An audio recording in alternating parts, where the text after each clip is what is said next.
ప్రియ కథా వాహిని రమణీయ కథా శ్రవణీయం.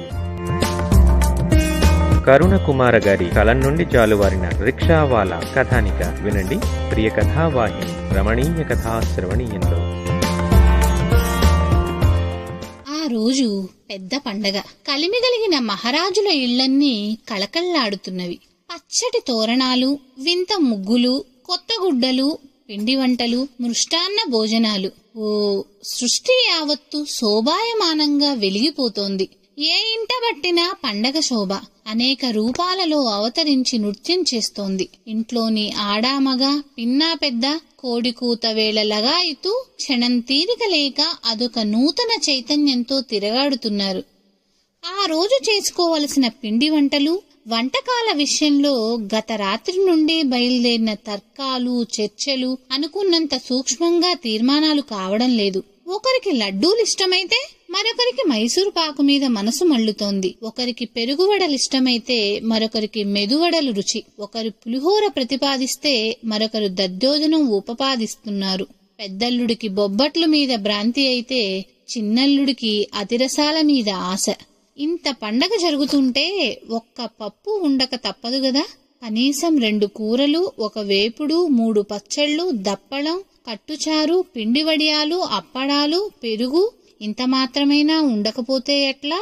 ఇక క్షీరాన్నం లేనిది పండుగ గడియలు గడిచి బయటపడడం ఎట్లా? తెల్లవారేసరికి విరగబడిపోతున్నారు జనం. సంచీలు పట్టుకుని మార్కెట్టు మీదకి. తెల్లవారకుండానే పొరుగోళ్ల నుండి పాలు పెరుగు తెచ్చే అమ్మలక్కల కాళ్ల కడ్డం తగిలి దారిలోనే బేరమైనా చేయకుండా ఎగనెత్తుకుని పోతున్నారు దదీక్షీరాలు. ఆ రోజు సర్కార్ ఆఫీసులకి, కచేరీలకి, కోర్టులకు సెలవు. కాలేజీలకి, పాఠశాలలకు సెలవు.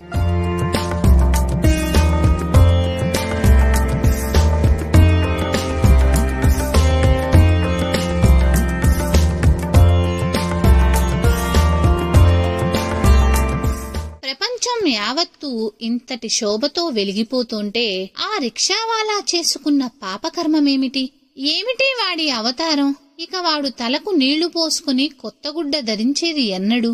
కప్పరకప్ప చీకటిలో వాడు రిక్షా లాగలేక ఈడ్చుకుంటూ దిక్కులు చూస్తూ వచ్చి బంగళా కాంపౌండ్ గోడ మీద నుండి బయటికి వంగిన పచ్చగన్నేరు చెట్టు కింద వీధిలో ఒరిగిపోతున్నాడు. కొత్త గుడ్డలు ధరించి బయట తిరిగే ప్రతి సంపన్న గృహస్థుకి లేచి నిలబడి దండాలు పెడుతున్నాడు. కాని ఆనాడు వాడెవడి ముఖం చూచి బయలుదేరాడో ఒక్కరూ చెప్పరు రిక్షా కావాలని. సూర్యోదయం అయి ఎండెక్కుతోంది. చద్దినీళ్లు తాగే గడియలు. కాని ఇంటికాడ వాడి భార్య గత 2 రోజులుగా పనిచెడి లేవడం లేదు. కడచిన రోజు కూడా వాడికి పాపిష్టి రోజే. ఆ రోజు పొద్దస్తమాను వాడు రిక్షాలాగి సాయంకాలానికి సంపాదించుకున్న 1 రూపాయి డబ్బుల్లోనూ తన రిక్షాకు లాంతరు దీపం లేకుండా లాగుతున్నందుకు ఛార్జి చేస్తానని బెదిరించిన పోలీసు జవానుకు త్రాగుడు కింద 12 అణాలు లంచం పెట్టి మిగిలిన 4 అణాలు రిక్షా కామాందుకు బాడుగ క్రింద జమ కట్టి దండం పెట్టుకున్నాడు. ఇక ఆ రాత్రి వాడికి గుడిసెలో మడత కుడుముల్లో కుక్షి నిండి తెల్లవార్లు తను తన భార్య కడుపులో కాళ్లు ముడుచుకుని కాలం గడిపేరు. కాని తెల్లవారినా వాడికి మంచి గడియలు వచ్చినట్లు లేదు.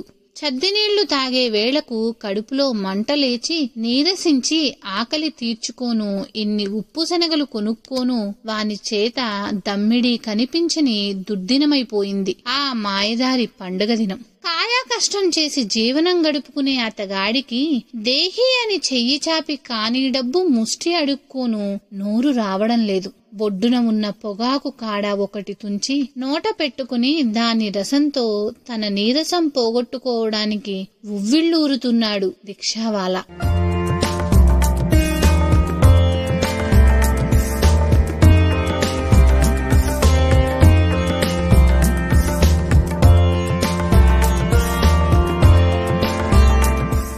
ఎండబడి 10 గంటలు పొద్దెక్కింది. 11 అయ్యింది. 12 కూడా అయింది. ఒట్టు పెట్టినట్టు ఆ రోజు రిక్షావాలాకు బాడుగ దొరికితే ఒట్టు. ఎండ ముదిరి చిటపటలాడుతున్నది. మండే శరీరాన్ని గన్నేరు చెట్టు నీడకు చేరేసి సేద తీర్చుకుంటున్నాడు. వచ్చేపోయే సంపన్నులను రిక్షాసామి అని అడిగి వాడికి ప్రాణం విసిగిపోయింది. ప్రాణం శోషిల్లి రిక్షాలోనే ఒరిగి కళ్ళు మూసుకున్నాడు రిక్షావాలా. ఎంతకాలం ఆ విధంగా పడి ఉండినాడో. కాంపౌండ్ గోడ మీదుగా విసిరిన పుల్లాకుల విస్తళ్ల దొంతర దబీమని తన రిక్షా సమీపాన్నే కింద సైడు కాలువలో పడేసరికి వానికి మెలకువ వచ్చి కళ్ళు తెరిచి చూసేసరికి ఎక్కడ కనిపెట్టుకుని ఉండినావో 100 కాకులు వచ్చినట్లు వచ్చి ఆ పుల్లాకుల్ని ముక్కుతో కాళ్లతో ఈడ్చి చింపి లాగేస్తున్నవి. కాకులను తరుముతూ 4 పందులు ఆకుల్లో మూతులు పెట్టి గతకడం మొదలుపెట్టినవి. 2 కుక్కలు వాయువేగంతో వచ్చి పందులపై పడి పుల్లాకులన్నింటినీ బీభత్సం చేసి పారేసినవి. ఆ పుల్లాకుల్లో నుంచి కొట్టిన కమ్మని వంటకాల వాసనకు రిక్షావాలా నోరు ఊటలూరి కడుపులో ప్రేగులు గుర్రుమని కొట్టుకోసాగినవి. అది వానికొక అననుభూతమైన అనుభవం. ఏనాడూ ఎరుగని వాని అభిజాత్యం అడ్డు తగిలి సైడు కాలవల్లో పడిన పుల్లాకుల మీద రోతనే పుట్టించింది. అందులోనూ పందులు మూతిబెట్టిన వస్తువు తాను తాకడం ఎట్లా? మటమటమంటూ సూర్యరశ్మి వేడెక్కిన కొద్దీ వాని శరీరం బుగబుగమని మండిపోతున్నది. శోష వల్ల 2 చెవుల్లోనూ హోరుమని శబ్దం బయలుదేరింది.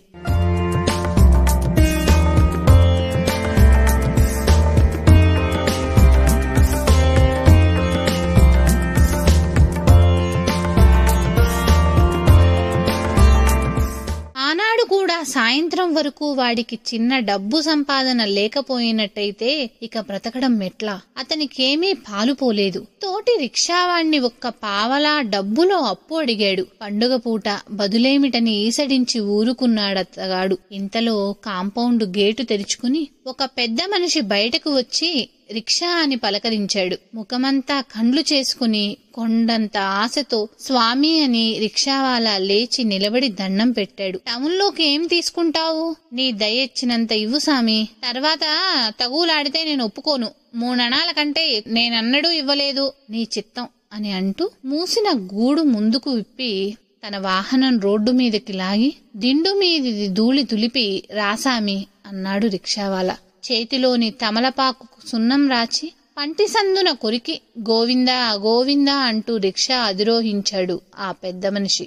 ఆయనొక స్థూలకాయుడు, నడిమి వయస్సువాడు. ముఖాన ఉన్న గంధం అక్షంతలు అతను బ్రాహ్మణుడనే తెలియజేస్తున్నవి. కాని కట్టిన దోవతి వల్ల, వేసుకున్న కోటు వల్ల అతడొక ప్లీడరో సర్కారు ఉద్యోగో అని కూడా అనుకోవలసి ఉంటోంది. అతని బరువుకు రిక్షా రవ్వంతా జవజవలాడిపోతుంది. కాని కింది కమాన్లు మాత్రం విరగలేదు. రిక్షాకు దండం పెట్టి కళ్ళకద్దుకొని పరమాత్ముడా అంటూ కాడి పైకెత్తుకున్నాడు రిక్షావాలా.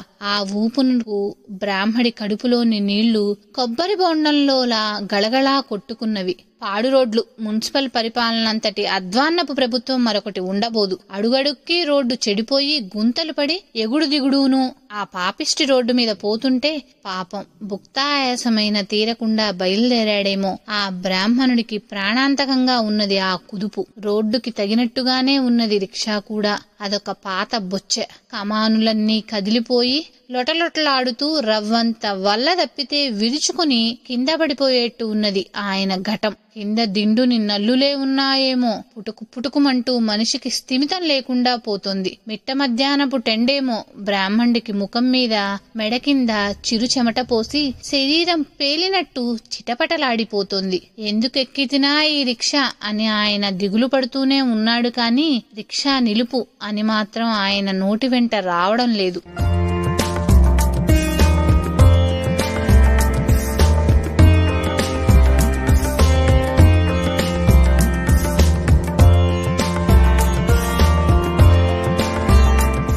రిక్షావాడి బాధ ఆ పరమాత్ముడికే తెలియాలి. లోపలి మనిషి భారం తనకి మించిన భారంలా బరువెక్కిపోయింది. ఆ పాడు రోడ్డు మీద ఆ రిక్షా లాగాలంటే అతడికి తలప్రాణం తోకకి వస్తోంది. అందులో 2 పూటలుగా అన్నరసం లోపలికి పోయినటువంటి గడియలేమో. వాడికి అడుగడుక్కి ఒక గండమైపోయింది. ఎంతెంత దమ్ము పట్టి హుంకరించినా గుండె దడ, ఆయాసము, నోరెండిపోవడము మాత్రమే కాని రవ్వంత కూడా రిక్షా కదులుతున్నట్లు అతగాడికి కనిపించలేదు. రిక్షా లాగలేను సామి అని వదులుకుంటే ఆ రోజుకా 3 అణాలు కూడా దక్కకుండా పోతాయి ఏమో అని అతగాడి దిగులు. ఆ 300 రూపాయలుగా అతని హృదయంలో వెలిగిపోతున్నవి. అది 6 తీసుకోవలసిన ప్రయాణమైనా తాను నోరు విప్పి బేరం చేస్తే అసలుకు మోసం రాగలదేమో అనే భయం చేత బ్రాహ్మణుడు 3 తానున్నూ మాబాగన్నాడు. ప్రయాణం కుదుపునకు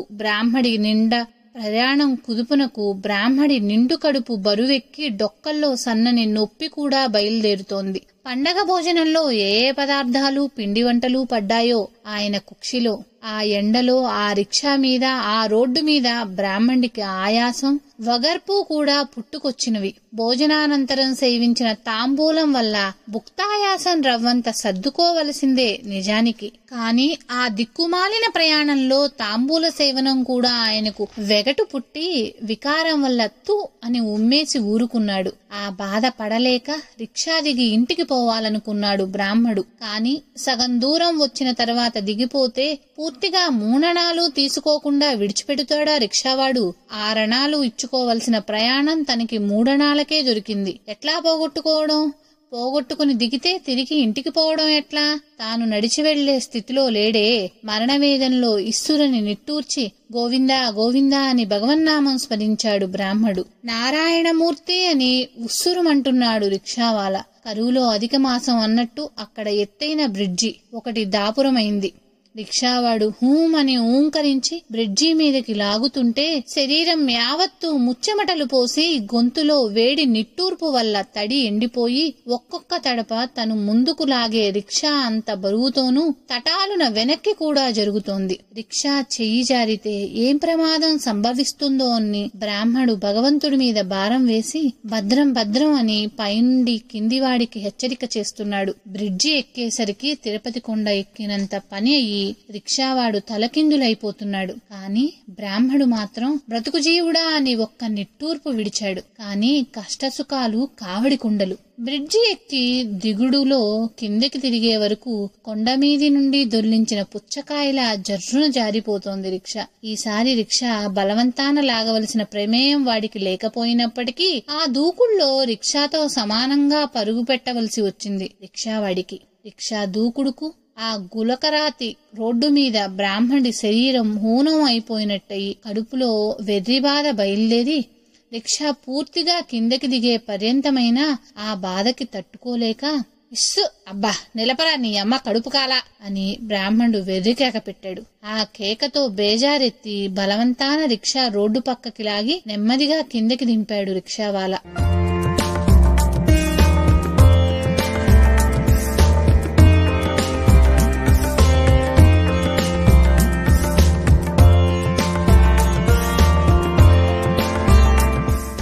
బ్రాహ్మణుడికి అదేమి బాధో పాపం. రిక్షాలో నుండి కిందికి దిగడానికైనా సందు లేకుండా రిక్షాలో కూర్చునే బయటి రోడ్డు మీదకి ఓక్కుమని డోక్కుంటుంటే కడుపులోని హోళిగ ముక్కలు, ఆవడలు, క్షీరాన్నం, కూర ముక్కలు సాపు సీదా కడిగేసినట్టు బొడబడమంటూ బయటపడిపోయి ఆ బ్రాహ్మణుడికి ప్రాణం కడంటిపోయింది. ఆ ప్రయాణపు దెబ్బకి మలమలమాడే రిక్షావాలాకి కడుపులో చెయ్యి పెట్టి కలిచినట్టయి వికారం పుట్టి ఒళ్ళు తిరిగి పక్కనే రోడ్డు మీద కూర్చుని కక్కుంటుంటే దోవనబోయే ఓ మోటార్ అక్కడ నిలిచి అయ్యో పెద్ద మనిషికెంత ఆపదొచ్చిందంటూ బ్రాహ్మణ్ణి ఎక్కించుకుని ఇంటి దగ్గర దిగబెట్టింది. ప్రియ కథా వాహిని రమణీయ కథా శ్రవణీయం.